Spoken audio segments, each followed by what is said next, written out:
नमस्कार. मी भाऊ तोरसे. तुम्ही बघत आहात प्रतिपक्ष. मित्रांनो, या नुकत्याच संपलेल्या महापालिका निवडणुका आणि त्याच्या आधीच्या नगरपालिका नगर परिषदेच्या निवडणुका किंवा त्याच्याही आधीच्या वर्षभर झालेल्या विधानसभा निवडणुका, या 3 निवडणुकांमधून लागोपाठ राष्ट्रवादी पक्षाच्या शरद पवार गटाची संख्या जी ओसरत ओसरत घसरत घसरत गेलेली आहे. त्यानंतर अनेक जणांना असं वाटतंय की शरद पवार आता संपले, शरद पवार हा ब्रँड संपला. आणि कारण सरळ आहे की जो शरद पवार गट म्हटला जातो किंवा शरद पवार राष्ट्रवादी काँग्रेस पार्टी म्हटली जाते, त्यामध्ये शरद पवार सोडले तर ज्याचं नाव घ्यावं असा कोणीही नेता उरलेला नाही. काल परवापर्यंत ज्यांच्याकडे शरद पवारांनी राज्यातल्या नेतृत्वाची धुरा सोपवलेली होती ते इस्लामपूर वाळव्याचे जयंत पाटील हे आपली किमया किंवा आपल्या नेतृत्वाची चमक सांगली, कुपवाड, मिरज अशी जी महापालिका आहे त्यामध्ये सुद्धा दाखवू शकले नाहीत. सांगली जिल्ह्यामध्ये ज्यांनी पिढी जात राज्य केलं, पिढी जात सत्ता राबवली, पिढी जात राजकारण केलं, त्यांचे वारस असलेले ते जयंत पाटील हे काल परवापर्यंत शरद पवार गटाचे राष्ट्रवादीचे प्रदेश अध्यक्ष होते. पण या महापालिकेत त्यांना कसं बस 2 का 3 नगरसेवक निवडून आणता आले. किती हलाखीची परिस्थिती आहे बघा. आणि एकामागून एक ज्या ज्या नेत्याचं नाव घ्यावं, अजितदादा आहेतच, अगदी अजितदादांबरोबर पुणे आणि पिंपरीमध्ये हातमिळवणी केली तरीही काही उपयोग झालेला नाही.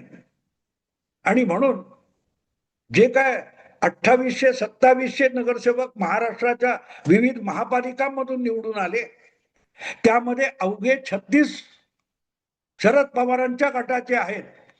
त्यांच्या तिप्पट चौपट ओवायसी सारखा हैदराबादचा नेता महाराष्ट्रात नगरसेवक निवडून आणू शकलाय. संभाजीनगर सारख्या महापालिकेत 2 नंबरचा पक्ष होण्यापर्यंत ओवायसीच्या पक्षाने मजल मारली.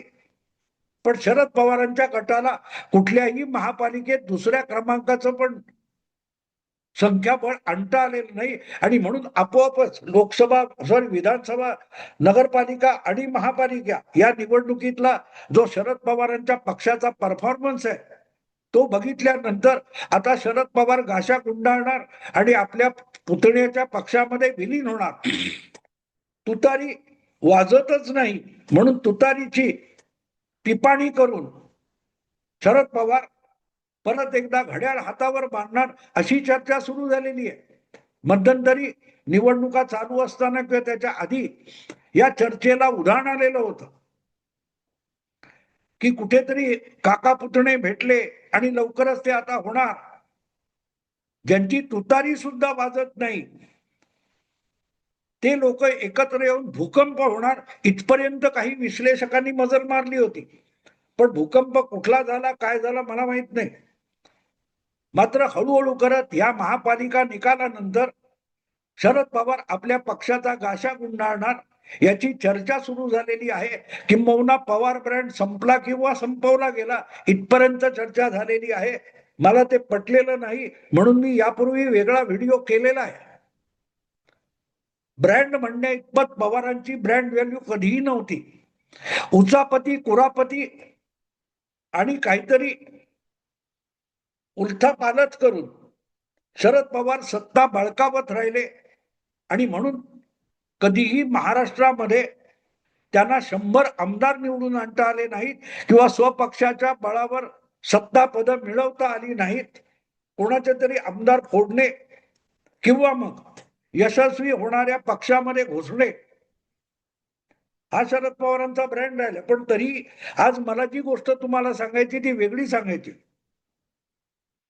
की वय वाढलेले शरद पवार आणि वय हाताबाहेर गेलेले माजी पंतप्रधान देवेगौडा यांची मला तुलना करायची. देवेगौडांनी जे साधारण 15-20 वर्षापूर्वी, मला वाटते 20-25 वर्षापूर्वी असेल, एक नाटक केलं होतं. त्या जुन्या नाटकाचा नवा प्रयोग मला वाटतं शरद पवारांनी महाराष्ट्रात नव्याने सुरू केलेलं, नव्या संचामध्ये. असताना आपल्याकडे जुनं बालगंधर्वांनी गाजवलेलं किंवा आणखी राजा गोसावींनी वगैरे गाजवलेलं जे नाटक असतं, ते जेव्हा नव्या पिढीच्या नव्या संचामध्ये नव्या दिग्दर्शकाकडून आणलं जातं मंचावर, तेव्हा त्याला जुनं नाटक नव्या संचात असं म्हणतात. तसं हे कर्नाटकात 25-1 वर्षापूर्वी चाललेलं एक नाटक होतं देवेगौडांनी केलेलं. त्याचाच एक नवा प्रयोग नव्या संचामध्ये महाराष्ट्रात शरद पवार करतायत असं मला वाटतं. अजितदादा हे सत्तेची ऊब मिळावी म्हणून भाजपच्या जवळ गेले असं म्हणत शरद पवारांनी शापवाणी वगैरे उच्चारली होती आणि उरले सुरले लोक घेऊन आपण परत नवा पक्ष उभा करू अशी ग्वाही 2-2.5 वर्षापूर्वी दिली होती. तो पक्ष लोकसभेच्या पुढे टिकला नाही. अर्थात भाजपमधली काही आपसातली सुंदोपसुंदी होती, त्यामुळे यांचे 8 खासदार निवडून आले. पण त्यांची खरी क्षमता किती आहे हे विधानसभा निवडणुकीत समोर आलं. पण तो विषय बाजूला ठेवा. प्रश्न असा आहे की आता पुतण्याला काका शरण जाणार का, आणि काका पुतणे एकत्र येऊन एकच पक्ष करणार का? त्याच्यात अडचण अशी आहे की सुप्रीम कोर्टामध्ये पक्षाचं नाव आणि निशाणी याचा एक खटला पडून आहे. तेव्हा एकत्र यायचं तर पहिल्यांदा तो खटला मागे घ्यावा लागेल आणि आपल्या पुतण्याकडे जो असलेला अधिकृत राष्ट्रवादी पक्ष आहे तोच आम्ही मान्य करतो, आमचा कुठलाही वाद नाही असं सुप्रीम कोर्टात सांगून शरद पवारांना आपली केस मागे घ्यावी लागेल. ही त्यातली पहिली अट आहे. प्रश्न असा आहे की शरद पवारांचं दीर्घकालीन राजकारण तुम्ही बघितलं तर शरद पवार कधीही संघर्षाचं आणि आंदोलनाचं राजकारण करू शकलेले नाहीत. आंदोलनाचे देखावे त्यांनी खूप उभे केले, पण आपण लढाऊ आहोत, झुंजार आहोत, मुरब्बी आहोत हे डंका पिटणारे पत्रकारांची फौज पवारांनी उभी केली आणि त्यावरच आधारित पवार नावाचा फुगा फुगवला गेला. बाळासाहेब ठाकरेंनी मी वारंवार आठवण करून देतो, माधवराव गडकरी आणि गोविंदराव तळवलकर हे साधारण 30-40 वर्षापूर्वीचे दिग्गज संपादक होते महाराष्ट्रातले. ते दोघे हवा भरून भरून शरद पवार नावाचा फुगा फुगवतायत असं चित्र बाळासाहेबांनी मार्मिक मध्ये काढलेलं होतं. तेव्हा शरद पवार हा फुगाच होता आणि तो पुढल्या पिढीतल्या पत्रकाराने आणि मीडियाने सतत त्यात हवा भरण्याचं काम केलं, पण तो फुगाच होता. तो कधी ना कधी फुटायचाच होता किंवा त्यातली हवा संपली तर खाली ओघळून पडणारच होता. आज जे काही शरद पवारांचं चाललंय ते बघितलं तर एक गोष्ट लक्षात येते की शरद पवार ज्या प्रकारे आपल्या पुतण्याला शरण जायला निघालेत अशी जी चर्चा होते ते देवेगौडांचं नाटक आहे असं मी का म्हणतोय लक्षात घ्या. मला आता वर्ष आठवत नाही, पण साधारणतः 21व्या शतकाच्या आरंभ काळामध्ये कर्नाटकमध्ये धर्मसिंग नावाचे मुख्यमंत्री होते काँग्रेसचे, आणि त्यांच्या मुख्यमंत्री पदासाठी जनता दल सेक्युलर देवेगौडांच्या पक्षाने पाठिंबा दिलेला होता. काँग्रेसचे धर्मसिंग हे मुख्यमंत्री आणि जनता दल सेक्युलरचे सिद्धरामय्या हे उपमुख्यमंत्री असं काहीतरी प्रकरण होतं. पण देवेगौडांच्या घरामध्ये 2 भावांमध्ये लठ्ठालठ्ठी होती. थोरला भाऊ आणि धाकटा भाऊ यांच्यामध्ये पित्याची विरासत आपल्याला मिळावी, वारसा आपल्याला मिळावा म्हणून लठ्ठालठ्ठी चालू होती. पण पित्याचं धाकट्यावर जास्त प्रेम होतं आणि त्यामुळे आपला वारसा देवेगौडांनी कुमारस्वामी यांच्याकडे सोपवला होता. आणि या कुमारस्वामींची महत्वाकांक्षा इतकी वाढली की त्याचा वापर भाजपने तिकडे करून घेतला होता. इथे जसं उद्धव ठाकरे यांना मुख्यमंत्री होण्याचा हव्यास सुटलेला होता, तसाच त्या काळामध्ये कर्नाटकात कुमारस्वामी यांना मुख्यमंत्री होण्याचा हव्यास सुटला होता. आपण जे ऑपरेशन कमल किंवा लोटस म्हणतो त्याची सुरुवात तिथून झाली. अरुण जेटलींनी ऑपरेशन कमल हे नाव त्याला दिलेलं आहे. कुमारस्वामी हे उतावळे झालेत मुख्यमंत्री पदासाठी. याची चाहूल लागल्यानंतर भाजपने जनता दल सेक्युलरला ऑफर दिली की तुम्ही आमच्या सोबत या. अजूनही विधानसभेचे 40 महिने मुदत शिल्लक आहे. त्यामध्ये पहिले 20 महिने कुमारस्वामी मुख्यमंत्री होतील भाजपच्या पाठिंब्याने आणि नंतर 20 महिने येदियुरप्पा मुख्यमंत्री होतील आणि त्याला जनता दल सेक्युलरचा पाठिंबा द्यावा. आणि तडजोड झाली. त्यानंतर एकदा ती तडजोड झाली म्हटल्यानंतर एक एक एक आमदार हा देवेगौडा आणि जनता दल सेक्युलर सोडून बाहेर होत गेला. कुमारस्वामी यांच्या पाठीशी उभा राहत गेला. एकटे सिद्धरामय्या सोडले तर जनता दल सेक्युलरचा दुसरा कुठलाही आमदार देवेगौडांच्या सोबत राहिला नाही. आणि त्यामुळे धर्मपाल सिंग यांचं सरकार कोसळलं.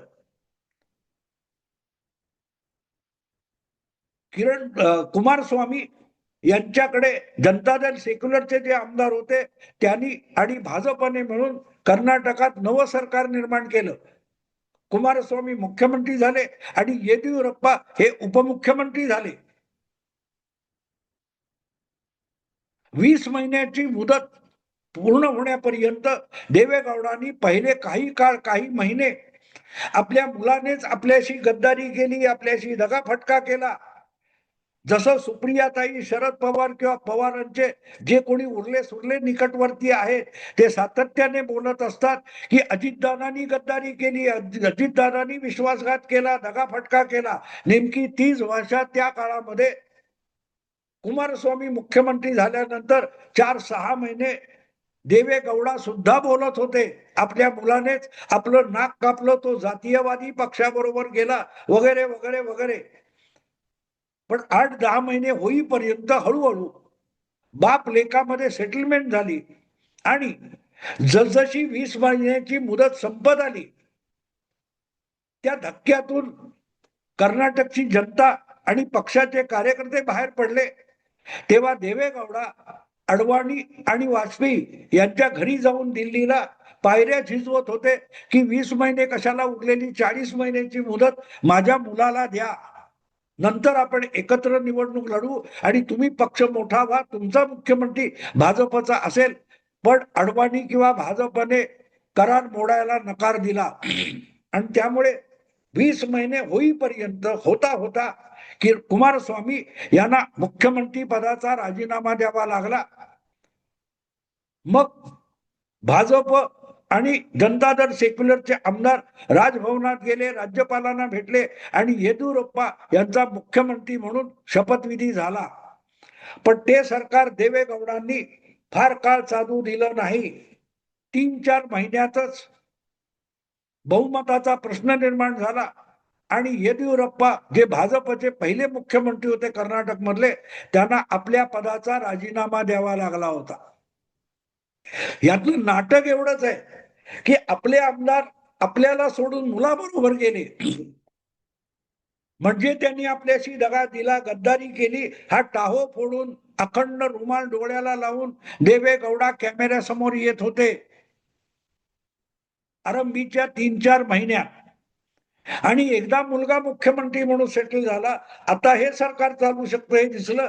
त्यानंतर आपल्या मुलाची 20 महिन्याची मुदत वाढवून घेण्यासाठी त्यात जातीयवादी पक्ष भाजप, त्याचे वरिष्ठ नेते वाजपेयी आणि अडवाणी यांच्या नागदुऱ्या काढत होते देवेगौडा. मी त्याला नाटक का म्हणतो ते असतं. आधी जातीयवादात भिडवायचं, आपल्याच पोरांनी दगा दिला म्हणायचं आणि नंतर त्याच पोराचं मुख्यमंत्री पदाची मुदत वाढवण्यासाठी त्याच जातीवादी नेत्यांच्या पायऱ्या झिजवायच्या. आज दोन्ही राष्ट्रवादी एकत्र येणार असं बोललं जातं, तेव्हा अजितदादा युतीतून बाहेर पडण्याची बिलकुल शक्यता नाहीये.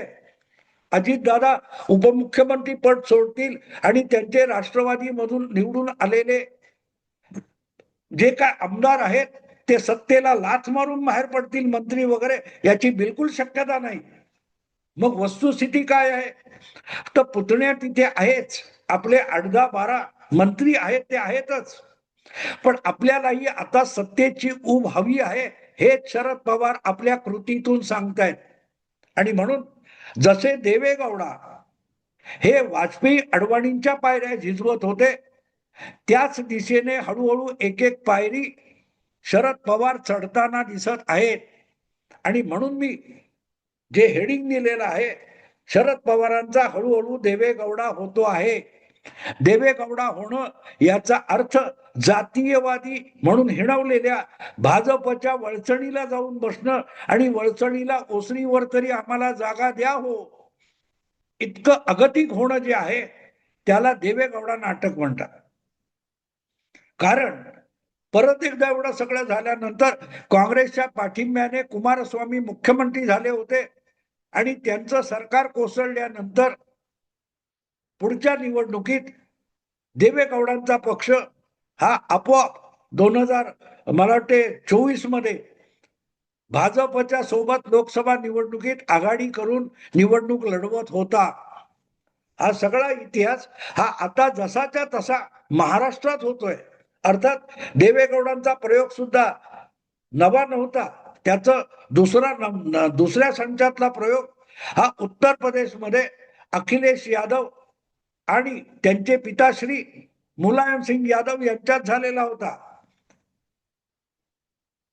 अखिलेश यादवने बापाला पदावरून बाजूला केलं आणि स्वतःच पक्षाचा राष्ट्रीय अध्यक्ष झाला, तेव्हा देखील मुलायम सिंग यांनी नाराजीचं नाटक रंगवलेलं होतं. तेव्हा ही सेक्युलर असण्यातली नाटकं आहेत. सेक्युलर असलं की अशी अगदी नग्न नाट्य केली जातात, पण त्यावर सेक्युलर माध्यमातून चकार शब्द बोलला जात नाही. आणि म्हणूनच सध्या जे काय बारामतीमध्ये आणि पुण्यामध्ये शरद पवार आणि अजितदादा या काका पुतण्यामध्ये नाटक रंगलेलं आहे, तो जुन्या नाटकाचा नवा प्रयोग आहे. जुनी दारू नव्या बाटलीत किंवा नवी दारू जुन्या बाटलीत असं म्हणतात, त्यापेक्षा ह्यात काही वेगळं नाही. शरद पवार, देवेगौडा आणि मुलायम सिंग यांनी पूर्वीच्या काळात रंगवलेलं जे नाटक आहे तेच नव्या संचामध्ये आपल्या समोर घेऊन आलेत. प्रयोग कसा रंगतो बघू. मी आता थांबतो. आवडलं लाईक करा, शेअर करा आणि प्रतिपक्षाला सबस्क्राईब करा. नमस्कार.